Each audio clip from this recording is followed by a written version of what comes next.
চোখ রাখবে একটি গুরুত্বপূর্ণ খবরের দিকে। বাংলায় বিকল্প রাজনীতির পোস্টার, বর্ষ শেষে হঠাৎ রাজনৈতিক পোস্টার, শহরের একাধিক জায়গায় রহস্যজনক পোস্টার, সোশ্যাল মিডিয়াতেও বিকল্প রাজনীতির পোস্ট আইনজীবী কৌস্তব বাগচির। কাদের তরফে এই পোস্ট?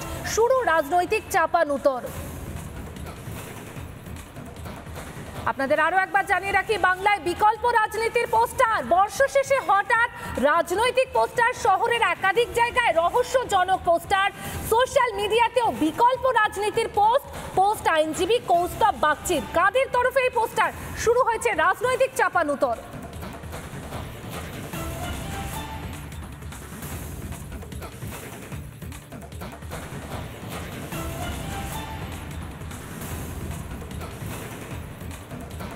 এই প্রসঙ্গে আইনজীবী কৌস্তব বাগচি ঠিক কি বলেছেন শুনুন। পশ্চিমবঙ্গের বিরোধী রাজনীতির পরিসরে একটা বড় ভ্যাকিউম আছে। সেই ভ্যাকিউমটা কোনো বিরোধী দল সেই এক্সপেকটেশনটা মিট করতে পারছে না। তো সেই ক্ষেত্রে আগামী দিনে পশ্চিমবঙ্গের ভবিতব্য হতে চলেছে বিকল্প রাজনীতি। তো আজকে সারা শহর জুড়ে, সারা বাংলার বিভিন্ন প্রান্তে শোনা যাচ্ছে যে এরকম পোস্টার পড়েছে। আমি কখনো এই বক্তব্য থেকে আমি দায় এড়াবো না যে এই কথা আমি বলিনি। বিকল্প রাজনীতি বারংবার বলেছি, আগেও বলেছি, এখনও বলেছি, আগামী দিনও বলবো। এই ধরনের কথা যদি কোনো ব্যক্তি বা কোনো সমষ্টিকে উদ্বুদ্ধ করে থাকে, আমি নিজেকে সৌভাগ্যবান বলে মনে করি। এটাতে আমি অত্যন্ত নিজেকে ভাগ্যবান বলে মনে করি এবং আমি সত্যি খুব আনন্দিত যে বাংলার মানুষ আমার এই কথাটিকে তারা সাদরে অ্যাকসেপ্ট করছে। এই যে বাংলায় দিকে দিকে বিকল্প রাজনীতির পোস্টার, এই নিয়ে রাজনৈতিক মহলের ঠিক কি প্রতিক্রিয়া শুনুন। কৌস্তব বাগচি কংগ্রেসের মধ্যে থেকে কংগ্রেসকে লাইনে আনার চেষ্টা করছেন কংগ্রেসকে যাতে লাইনে আনা যায়, কিন্তু আনতে পারবেন। কারণ কংগ্রেসের মালিক যারা সোনিয়া গান্ধী, রাহুল গান্ধীরা, তারা চোর মমতার সঙ্গে, তার চোর ভাইপোর সঙ্গে 4 বার বিরিয়ানি খেয়েছে। তাই ভাই কৌস্তবের প্রতি আমার শুভেচ্ছা আছে। তারা যদি লড়তে পারেন লড়ুন, কিন্তু আলটিমেটলি বাংলায় বিকল্প হচ্ছে বিজেপি বলে একটা পোস্টার নাকি পড়েছে কলকাতা থেকে কোচবিহার পর্যন্ত।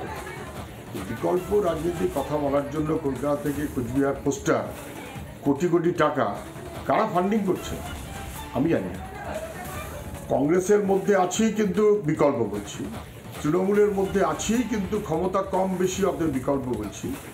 এগুলোকে ঠিক বিকল্প রাজনীতি বলে বলা যায় না। এগুলো কারুর সাময়িক ক্ষুদ্র স্বার্থ নিয়েই চলা লক্ষণ বলে মনে হতে পারে। এর জন্য রাজনীতি, জীবন জীবিকার লড়াই এগিয়ে নিয়ে যাওয়ার জন্য রাজনীতি বামপন্থী তথা মনোভাবে চলেন।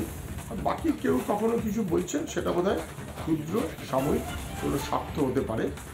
বিকল্প রাজনীতি বলে সেগুলো মনে হয় না। ওর পিছনে টাকা আছে মানে না, আপনি মোড়ল। যারা বিকল্পের ব্যবস্থা করে তারা বিজেপিকে সাহায্য করে। বাংলায় একমাত্র মমতা বন্দ্যোপাধ্যায় এবং তার তৃণমূল কংগ্রেস বিজেপিকে আটকানোর ক্ষমতা রাখে। সেটা 21-এ প্রমাণিত এবং আবার 24-এ সেটা প্রমাণ হবে। যারা বিজেপিকে সাহায্য করে তারা এখন বিজেপির এজেন্ট হিসেবে ভোট কাটুয়ার রাজনীতি করছে। সেই ভোট কাটার রাজনীতিতে আমি নিশ্চিত যে বাংলার মানুষ পা দেবে না। তার কারণ তাদের সমাজে কোনো অবদান থাকে না, তারা লাফালাফি করে এবং টিভি সর্বস্ব মুখ দেখানোর জন্য থাকে।